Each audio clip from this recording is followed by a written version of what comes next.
여러분, 지금 제 말을 듣고 있는 이 나라는 느낌, 이 의식은 대체 어디서 오는 걸까요?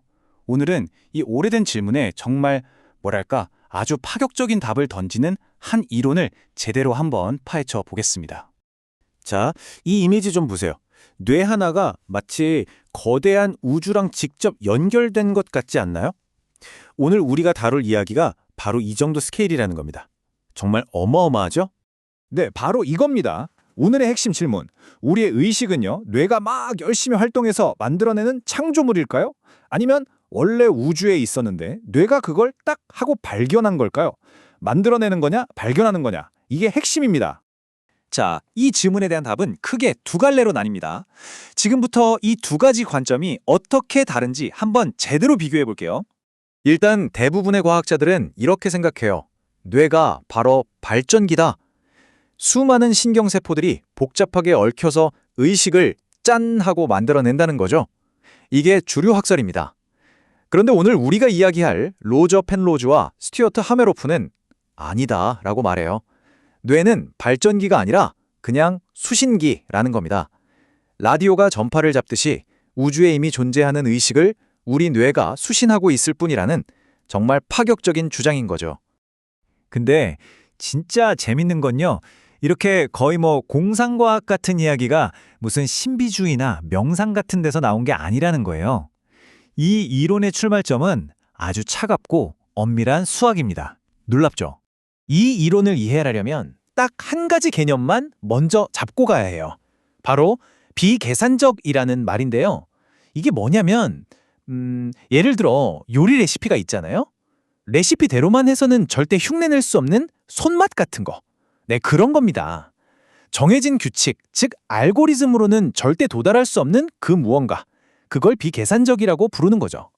펜로즈가 바로 이 비계산적이라는 개념에 꽂힌 겁니다. 그는 생각했어요. 인간의 의식이 바로 비계산적인 거 아닐까 하고요. 예를 들어 컴퓨터는 1 더하기 1이 2라는 걸 그냥 계산할 뿐이지만 우리는 그게 2개가 된다는 의미를 이해하잖아요. 뭔가 깨닫는 순간 그 아하 하는 직관, 이게 바로 컴퓨터가 흉내낼 수 없는 비계산적인 과정의 증거라는 거죠.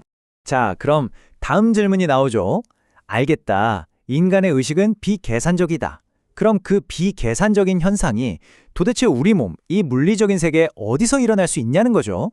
펠로즈는 기존의 물리법칙을 싹 다 뒤져봤어요. 그리고 딱 하나, 예측 불가능한 현상이 일어날 수 있는 영역을 찾아냅니다. 바로 양자 중력의 세계, 우주를 구성하는 가장 작은 단위에서 말이죠. 여기서부터 수학이 물리학과 손을 잡게 되는 겁니다. 자, 이제부터가 진짜입니다. 이 이론이 구체적으로 어떻게 작동하는지 그 메커니즘 속으로 한번 들어가 보시죠. 제목처럼 마치 우리 뇌 속에서 거대한 퀀텀 오케스트라가 연주되는 것과 같아요. 이 오케스트라의 가장 작은 음표, 재료가 되는 게 바로 원시의식이라는 개념입니다. 이건 우리가 지금 느끼는 이런 복잡한 의식이 아니에요. 그보다 훨씬 더 근본적인 의식의 재료 같은 거라고 할까요? 경험의 씨앗들이 우주공간 그 자체에 그냥 기본 옵션으로 깔려있다는 진짜 놀라운 아이디어입니다.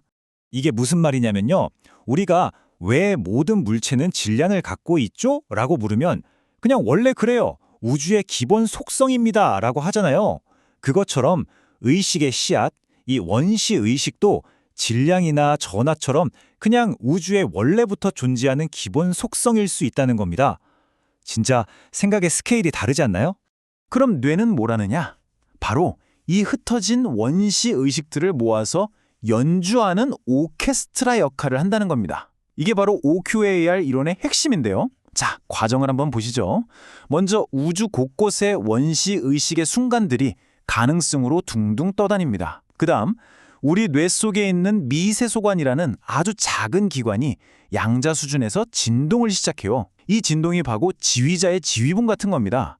흩어져 있던 원시의식들을 조율하고 선택하는 거죠. 그리고 마지막으로 이렇게 선택되고 조율된 정보들이 합쳐져서 하나의 통일된 경험, 바로 지금 여러분이 느끼는 나라는 의식이 딱 하고 탄생한다는 겁니다. 자, 여기까지 들으시면 와, 이거 진짜 대단한데? 싶으면서도 한편으로는 이게 말이 돼? 하는 생각이 드시죠? 맞습니다. 당연히 주류 과학계에서는 이 이론을 순순히 받아들이지 않았습니다. 지금부터 이 이론을 둘러싼 아주 뜨거운 논쟁 속으로 들어가 보겠습니다. 반론이 정말 만만치 않습니다. 가장 큰 공격 포인트는 첫째, 겨뤄끝난 문제입니다. 이게 뭐냐면 양자 현상은 아주 예민해서 조금만 건드려도 깨져버리거든요. 근데 우리 뇌는 아시다시피 따뜻하고 축축하고 시끄럽잖아요. 이런 환경에서 그 예민한 양자 상태가 어떻게 유지가 되냐 이겁니다. 둘째, 생물학적으로도 의문이 많아요. 뇌 속의 그 미세소관이라는 게 진짜로 그런 복잡한 양자 연주를 할 수 있는 구조냐? 이것도 아직 확실하지 않고요. 그리고 가장 치명적인 약점이죠. 이 이론의 가장 핵심적인 아이디어가 아직 실험으로 증명된 적이 단 한 번도 없다는 겁니다. 그런데 말이죠. 이렇게 허점이 많은데도 왜 이 이론이 아직도 끈질기게 살아남아서 계속 논의가 될까요? 그 이유가 있습니다. 가장 큰 이유는 다른 이론들이 슬쩍 피하는 질문, 바로 의식의 어려운 문제에 정면으로 답하려고 하기 때문이에요. 그러니까 뇌가 어떻게 작동하는가가 아니라 물질인 뇌에서 어떻게 주관적인 느낌이라는 게 생겨나는가라는 근본적인 질문 말이죠. 그리고 또 하나, 이게 황당하게 들릴지는 몰라도 어쨌든 실험으로 검증해 볼 수 있는 구체적인 예측을 하고 있다는 점, 이것도 무시할 수 없는 부분입니다. 자, 그럼 이제 과학 이야기는 잠시 접어두고요. 이 아이디어가 우리에게 던지는 더 깊은 의미, 철학적인 울림에 대해서 한번 이야기해 볼까요? 여러분 한번 상상해 보세요. 만약 이 이론이 진짜 사실이라면 내 의식이 그냥 내 머릿속에 갇혀 있는 게 아니라 저 광활한 우주와 연결되어 있는 거라면 우리 자신을 그리고 세상을 보는 눈이 완전히 달라지지 않을까요? 이 관점에서 보면요. 우리가 왜 아름다운 걸 보면 감동하고 진리를 마주했을 때 경이로움을 느끼는지에 대한 새로운 설명이 가능해집니다. 그게 단순히 뇌 속 화학작용이 아니라 내 안의 작은 우주가 바깥의 거대한 우주의 질서와 딱 하고 주파수가 맞는 순간, 즉 공명하는 순간일지도 모른다는 거죠. 그리고 여기서 정말 소름 돋는 지점이 하나 있어요. 뇌세포 안에 있는 아주 작은 기관에서 일어나는 양자 현상이 우주 전체와 연결된다는 이 최첨단 물리 이론이 수천 년 전 동양 철학에서 말하던 천인합일, 즉 하늘과 인간은 하나라는 사상과 놀랍도록 닮아 있다는 겁니다. 물론 이게 과학적인 증거는 아니에요. 하지만 그 철학적인 울림은 정말 대단하죠.